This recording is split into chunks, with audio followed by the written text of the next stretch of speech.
Hello everyone, Monty রান্নাঘর চ্যানেলে তোমাদের আবার ওয়েলকাম জানাচ্ছি। অনেক দিন পর একটা নতুন রেসিপি নিয়ে চলে এসেছি তোমাদের সামনে। তো কিছু পার্সোনাল কারণের জন্য আমি কিছুদিন ভিডিও দিতে পারিনি, তার জন্য আমি দুঃখিত। চলো তাহলে আজকে আমি যে রেসিপিটি বানিয়েছি সেটা দেখে নিই। আজকে আমি বানিয়েছি কাতল মাছের মালাইকারি, তাও আবার নারকেলের দুধ ছাড়া। তো তার জন্য আমি দেখো এখানে 4 পিস মতো কাতল মাছ নিয়ে নিয়েছি। চেষ্টা করবে পেটির যে মাছগুলো, পেটির দিকের পিসগুলো নেওয়ার, তাহলে কিন্তু মালাইকারিটা খেতে বেশ টেস্ট হয়। তো এর মধ্যে দিয়ে দিলাম আমি কিছুটা পরিমাণ, মানে হাফ টিস্পুন মতো হলুদ গুঁড়ো আর কিছুটা পরিমাণ ওই আর কি হাফ টিস্পুন মতো নুন। তা দিয়ে খুব ভালোভাবে মাছগুলোকে মেখে নিলাম। আর 5 থেকে 10 মিনিট মতো এই মাছগুলোকে আমি রেস্টে রেখেছিলাম। তারপর কিন্তু কড়াইয়ে ভালোভাবে সর্ষের তেল গরম করে এই মাছগুলোকে ভেজে নেব। খুব বেশি লাল লাল করে ভাজবো না, হালকা একটু কালার চেঞ্জ হয়ে গেলেই কিন্তু মাছগুলোকে নামিয়ে নেব। তারপরে সেই একই মাছ ভাজা তেলের মধ্যে দিয়ে দেব হাফ টিস্পুন মতো গোটা জিরে, কিছুটা পরিমাণ মানে হাফ ইঞ্চের মতো দারচিনি আর একটা এলাচ। ফোড়ন দেওয়ার পর এর মধ্যে দিয়ে দেব 3 থেকে 4 কোয়া মতো থেঁতানো রসুন আর একটা মিডিয়াম সাইজের পেঁয়াজের কুচি। তো এবার এই পেঁয়াজটিকে কিন্তু খুব ভালোভাবে লাল লাল করে ভেজে নিতে হবে। এই পেঁয়াজটিকে কিন্তু অল্প ভাজলে হবে না, তাহলে একটা গন্ধ থেকে যাবে। এদিকে আমি দেখো একটা কাজু বাদাম কিছুটা, মানে এই 6 থেকে 7টা মতো কাজু বাদাম আর একটা কাঁচা লঙ্কা ভালোভাবে পেস্ট বানিয়ে নেব। তো পেঁয়াজটা এদিকে ভাজা হয়ে গেলে এর মধ্যে দিয়ে দেব একটা টমেটো কুচি, মোটামুটি ছোট সাইজেরই একটা টমেটো নিয়েছি। এই টমেটোটা হালকা ভাজা ভাজা করে নিয়ে এর মধ্যে দিয়ে দেব 1 টিস্পুন মতো আদা জিরে আর লঙ্কা বাটা।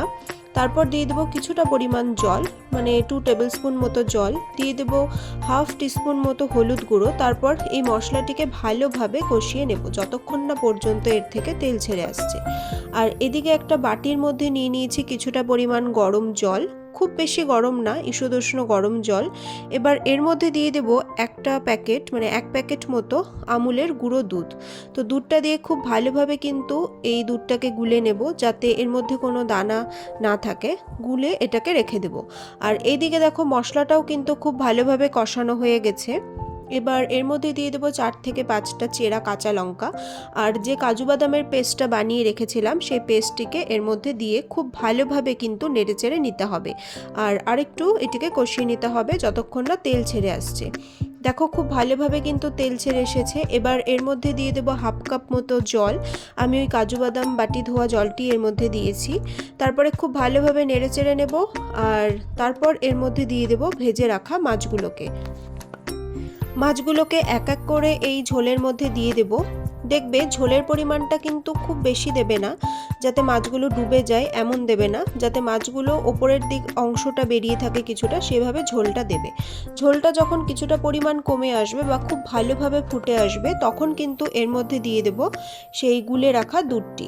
তো দুধটি দিয়ে কিন্তু খুব ভালোভাবে মিডিয়াম হিটে এটাকে রান্না করতে হবে যতক্ষণ না পর্যন্ত এর থেকে ভালোভাবে তেল ছেড়ে আসছে বা গ্রেভিটি ঠিক হয়ে আসছে। দেখো গ্রেভিটি কিন্তু অনেকটাই শুকনো শুকনো হয়ে এসেছে আর এটি কিন্তু হয়েও গেছে প্রায় আমার রান্নাটা। এবার এর মধ্যে দিয়ে দেবো হাফ টিস্পুন মতো গরম মশলা গুঁড়ো, দিয়ে দেবো 1 টিস্পুন মতো ঘি আর সবশেষে দিয়ে দেবো 1 টিস্পুন মতো কাসুরি মেথি। এটাকে আমি হাতে একটু গুঁড়ো করে কিন্তু মেথিটাকে দিয়েছি।